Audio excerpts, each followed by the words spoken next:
Ја слушате програмата Низ Светото Писмо.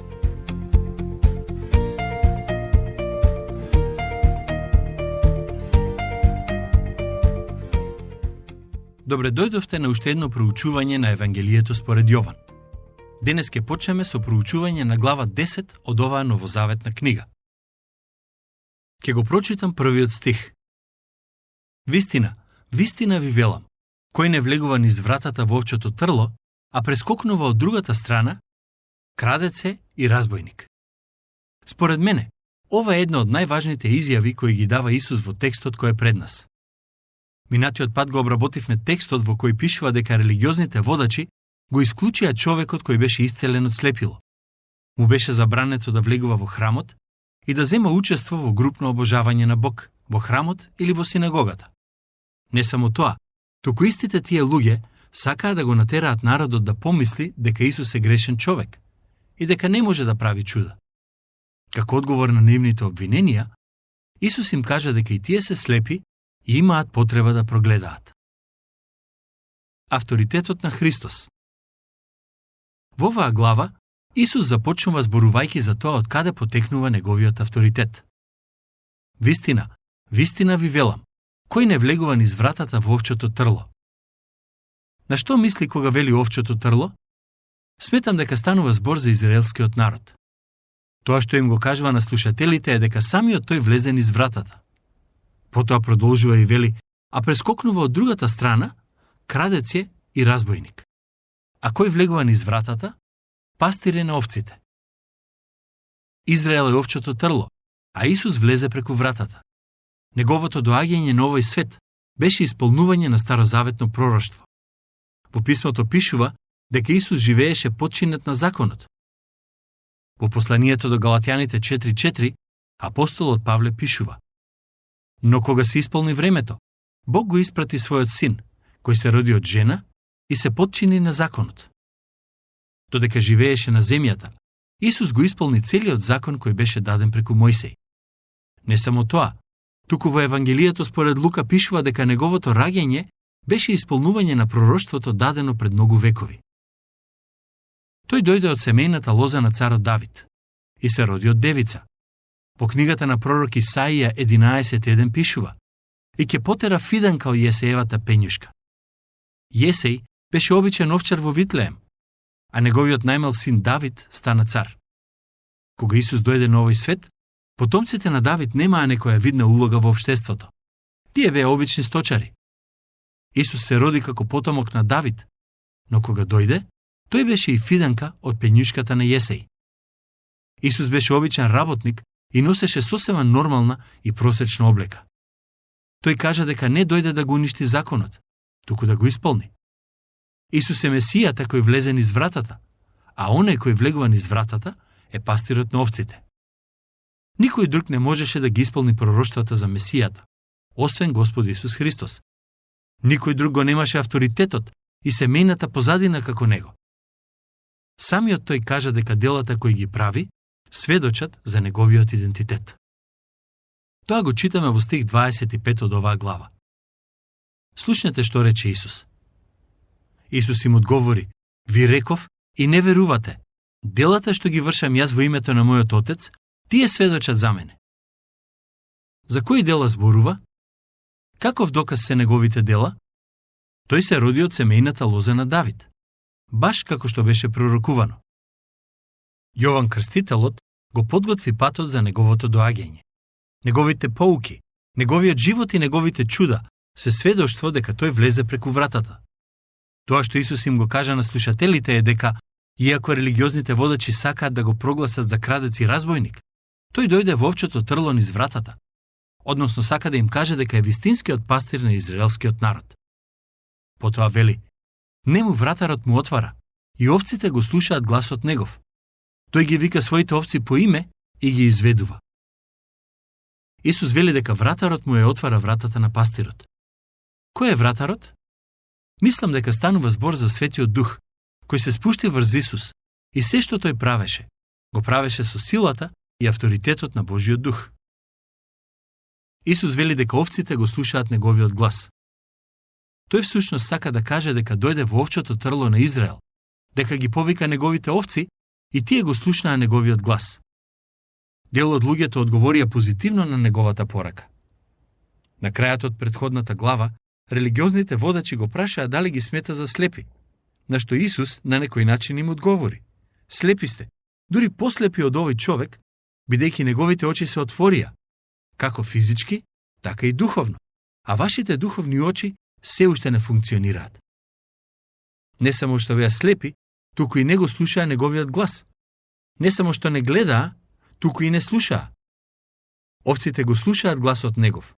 Тој ги вика своите овци по име и ги изведува. Многу ми се допаѓа тоа. Некаде на почетокот од неговата служба, Исус го повика Симон и му рече: твоето име е Симон, но одсега си Петар, што значи карпа. Тоа е запишано во Евангелието според Јован 1:42. Исус му кажа на Симон каков човек ќе стане во иднина. Потоа сретна други луѓе, кои подоцна ќе бидат негови апостоли, и им рече: следете ме, ќе ве научам да ловите луѓе. И тие почнаа да го следат. Не само тоа, туку во Евангелијата читаме дека мнозина поверуваа во него. Тој ги повика своите овци и тие го слушнаа неговиот глас. Тој ја познава и ја повикува секоја овца по име. Дозволете ми да ја дообјаснам таа мисла. Верувам дека доаѓа ден кога Господ Исус ќе ги повика своите од овој свет. И тоа ќе се случи за време на грабнувањето на црквата. Мртвите во Христос ќе бидат воскреснати, а оние кои се живи ќе бидат грабнати од овој свет и ќе се сретнат со него. Моето лично убедување е дека Исус ќе ги повика сите посебно по име. Ќе ме повика со моето име и презиме, а и тебе ќе те повика со твоето име и презиме. Тоа ќе биде прекрасен момент. Тој не познава сите нас поединечно и ќе не повика. Во книгата Откровение пишува дека неговиот глас е како глас на вода која извира. Се слушнале некогаш каков е гласот на вода која извира? Не мислам на водата од тушот, туку надвор, во природа, кога ќе се најдете пред некој извор. Звуците кои ги слушаме кога ќе се приближиме до некој голем извор се силни, но исто така и прекрасни да се слушнат. Така ќе биде и во денот кога Господ Исус ќе се врати по својата црква и ќе не повика по име. И во книгата на пророкот Езекијел 43:2 пишува дека неговиот глас е како шум од многу води. Прашањето за нас денес е: дали можеме да го препознаеме неговиот глас тогаш кога ни зборува? Господ Исус многу јасно вели дека неговите овци му го слушаат гласот. Можете ли да го слушнете неговиот глас? Дали сте послушни на неговиот глас? Токму на тоа мисли Исус кога вели дека овците го слушаат неговиот глас. Сака да каже дека оние кои се негови ќе го следат и ќе му бидат послушни. Тоа е многу добро објаснето во следниот стих. Не само што ги повикува своите овци по име, туку и ги води. Стих 4. И кога ќе ги изведе овците своји, оди пред нив. Овците одат по него, бидејќи го познаваат гласот негов. Во библиско време, трлата всушност биле заградени места во кои овчарите ги чувале своите овци во текот на ноќта. Откако овците ќе влезеле во трлото, потоа биле доверени на вратарот, а овчарите си заминувале, можеби да јадат на некое место или да преспијат.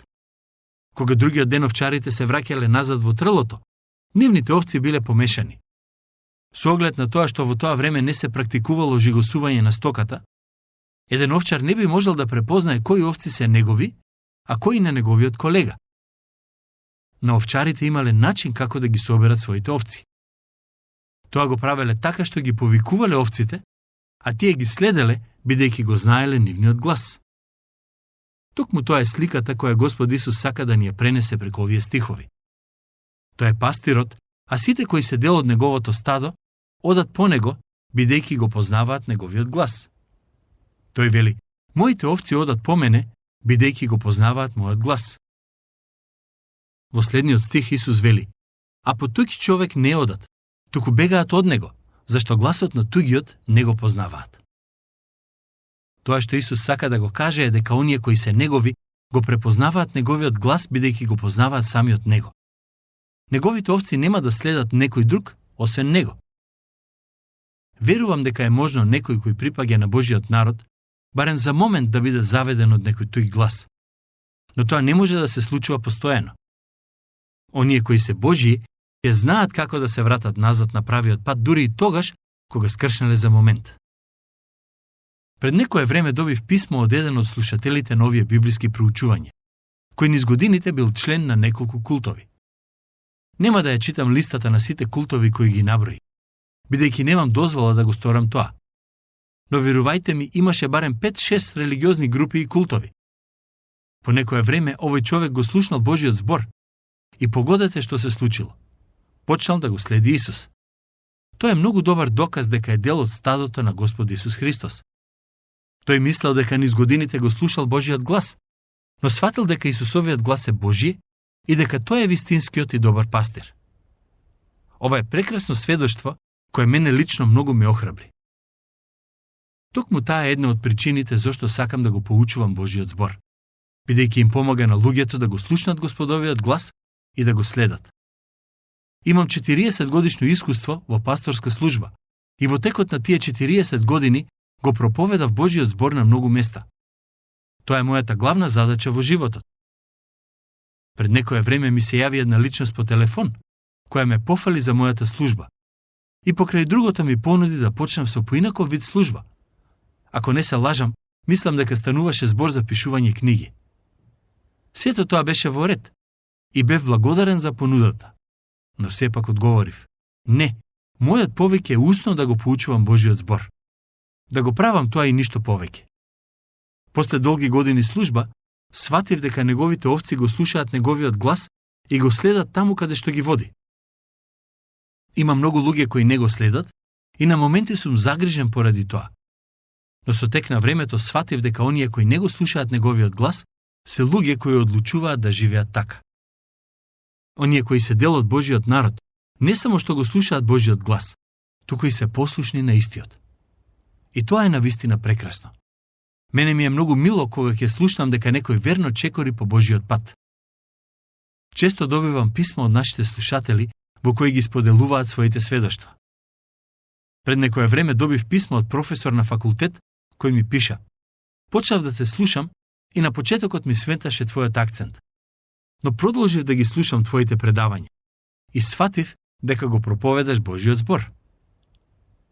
Овој човек не само што редовно ги слуша овие проучувања, туку и почна да ја поддржува нашата програма.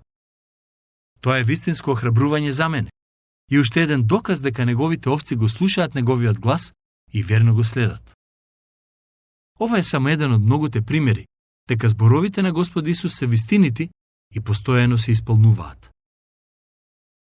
Исус е вратата и добриот пастир. Слушнете го заклучокот на апостолот Јован во стих 6. Оваа парабола им ја каже Исус, но тие не разбраа што сакаше да им каже со неа. Во воведната епизода на Евангелието според Јован, реков дека во оваа новозаветна книга не е запишана ниту една парабола. Предпоставувам дека некој можеби ќе се побуни и ќе рече: тоа е грешка. Во овој стих пишува дека Исус кажа парабола. Дозволете ми да ви објаснам. Станува збор за мала грешка во преводот, бидејќи грчкиот збор кој се користи во овој стих не е параболе, кој се преведува како парабола, туку паримија, за кој подобар превод е зборот метафора или можеби алегорија. Во Евангелието според Јован не е запишана ниту една од параболите кои ги кажа Господ Исус. Има разлика помеѓу парабола и алегорија. Исус рече: јас сум светлината на светот. Јас сум лебот на животот. Јас сум живата вода и слично. Сите овие изјави се метафори, а не параболи. Станува збор за начин на говор преку кој Господ Исус ни ја открива својата божествена природа и ни дава прилика да научиме нешто повеќе за Бог. Тој всушност сакаше да ги поедностави некои од вистините за Бог, за слушателите да можат да ги разберат. Но слушнете го уште еднаш заклучокот на апостолот Јован. Оваа парабола им ја каже Исус, но тие не разбраа што сакаше да им каже со неа. Во Евангелието според Матеј глава 13 Исус рече: кој има уши нека слушне. Но исто така кажа дека е сосема возможно некој да има уши, а сепак да не слуша како што треба. Денес има многу луѓе кои имаат уши, но немаат слух за Божиот збор. И тоа е главното прашање. Како да го слушнеме Божиот збор? Слушањето на Божиот збор всушност подразбира и послушност кон Божиот збор. Има многу луѓе кои го слушаат Божиот збор, но не одговараат позитивно на Божиот повик. Таквите имаат уши, но не слушаат. Тоа е поентата која Бог сака да ни ја пренесе преку зборовите во Матеј, 13 глава, 13 до 14 стих, кој всушност се цитат од едно од пророштвата на Исаија. Луѓето во времето на Исус гледаа, но не со нивните срца. Слушаа, но не со нивните срца. Оние кои денес ја читаат или слушаат Библијата, а сепак не живеат според нејзините зборови, се луѓе кои слушаат, но не со нивните срца. Таквите се духовно слепи и глуви. Забележете што вели Господ Исус во следниот стих. Тогаш Исус пак им рече: Вистина, вистина ви велам, јас сум вратата за овците. Тоа е вратата за овците. Се годи чекор понапред и кажува дека не само што влезе преку вратата во трлото, туку и самиот тој е вратата. Што значи ова? Многу е важно да го разбереме вистинското значење на овие зборови, бидејќи спасението на нашите души во одредена смисла зависи од него. Кога вели јас сум вратата, тоа што Исус сака да го каже е дека ако сакаме да бидеме дел од Божјото стадо, ние ќе треба да влеземе преку него. Во Стариот Завет стадото беше слика за израелскиот народ. А сега Господ Исус сака да каже дека секој може да биде дел од Божјото стадо. Но начинот на кој се влегува и станува дел од тоа стадо е преку Исус, односно преку вера во неговата смрт и воскресение. Ке го прочитам стих 8. Сите, колку што дојдаа пред мене, кратци се и разбойници, но овците не ги послушаа. Ова треба да биде извор на утеха за сите кои се Христови. Без разлика со какви лажни учења ќе се сретнат, оние кои се дел од Божјото стадо ќе знаат да го препознаат гласот на пастирот и нема да го следат гласот на кратците и разбойниците. Низ годините сум бил сведок на случаи во кои некој верник застранил од верата одреден период, но по некое време пак се вратил на вистинскиот пат. Оние кои вистински му припаѓаат на Бог, ќе знаат да им кажат не на оние гласови кои доаѓаат од кратците и разбойниците, односно од лажните учители. На Божите овци им е потребен гласот на пастирот, и ниеден друг глас нема да ги задоволи нивните души. Исус продолжува со користење на стилски фигури и вели: Јас сум вратата. Кој ќе влезе преку мене, ќе се спаси, и ќе влезе, и ќе излезе, и пасиште ќе најде. Знаете ли дека токму ова е стихот кој го слушнал Џон Хенкок пред да му го предаде животот на Исус Христос? Една вечер Џон Витерспун, еден од најпознатите проповедници во 13 американски колонии и еден од оние кои ја потпишаа Декларацијата за независност, зборувал за овој стих. А на таа богослужба бил присутен и Џон Хенкок. Откако завршила богослужбата, додека одел кон дома, Хенкок размислувал за зборовите: Јас сум вратата. Кој ќе влезе преку мене, ќе се спаси, и ќе влезе, и ќе излезе, и пасиште ќе најде. Додека размислувал за овој дел од Библијата, Хенкок си помислил: Од секогаш мислев дека Џон Витерспун е интелигентен човек, но тоа што го кажа денес е смешно. Како може некој да биде врата? Како може да се влезе низ таа врата? Кога пристигнал дома, со себе имал многу клучеви и прво ја отклучил капијата, потоа влегол во ходникот и во дневната соба, каде што седело целото негово семејство. Хенкок извикал: Сега сваќам што значи тоа дека Исус е вратата. Како што ги отклучи вратите од нашата куќа со клучевите, така верата е клучот кој ја отвара вратата наречена Исус. Сега сваќам дека Исус е мојот спасител и ќе го прифатам. Исус рече: Јас сум вратата. Кој ќе влезе преку мене, ќе се спаси. И ќе влезе, и ќе излезе, и пасиште ќе најде. Стих 10. Крадецот доаѓа само да украде, да убие и да погуби. Јас дојдов за да имаат живот и да го имаат во изобилие. Господ Исус Христос дојде да ни даде живот во изобилие. Неговите зборови се единствените кои ќе ни помогнат да живееме во благословите кои Бог ги има замислено за нас. Бог сака да ни даде изобилие од духовни благослови, простување, вечен живот, мир, љубов, радост, кротост, долготрпеливост и слично. Овој стих е еден вид повик за секој човек денес. Господ Исус те повикува да му веруваш, да бидеш дел од Божјото стадо и да живееш во изобилството на духовни благослови кои Бог ги има за тебе и кои сака да ти ги даде. Исус Христос не дојде само да дели совети или да не поучува, туку за да ни даде нов живот. Тој живот ти е достапен и тебе. Следниот пат ќе продолжиме со проучување на оваа глава, која е богата со духовни вистини. До тогаш, Бог нека ве благослови.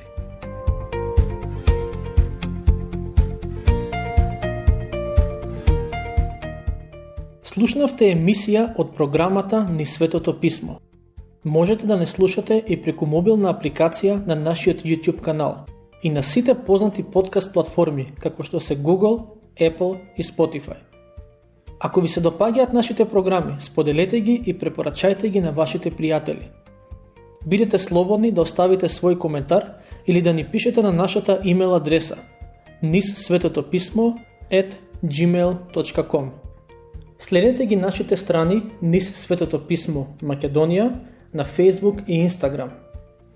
Емисиите од оваа серија можете да ги најдете и на нашата веб страна ttb.twr.org.